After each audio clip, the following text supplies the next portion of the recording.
যার যতটুকু পাওয়ার আছে সে সেখানে তার পাওয়ারটা খাটায়, পাওয়ার খাটাইয়া সে অন্যায় করে, অবিচার করে, জুলুম করে, যে যতটুকু পারে।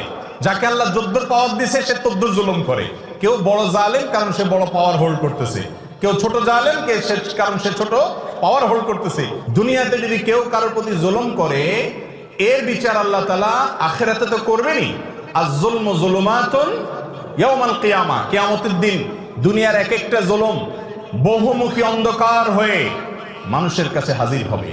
পৃথিবীর ইতিহাসের কোন জালেম তার বিচার পাওয়া ছাড়া দুনিয়া থেকে যায় না। আমরা অনেক সময় বুঝি না, এক একজনকে আল্লাহ এক এক ভাবে বিচার করেন। কারোর ভেতরে ত্রাসের সৃষ্টি করে দেন, ভেতরে ভেতরে জ্বলে পড়ে কয়লা হয়ে যায়, উপর দিয়ে বোঝার কোনো সুযোগ থাকে না। কিন্তু আল্লাহর আযাবের কথা নবীজি ওয়াদা করেছেন, এই ওয়াদা সত্য, মহাসত্য, ব্যতিক্রম হওয়ার কোনো সুযোগ নেই।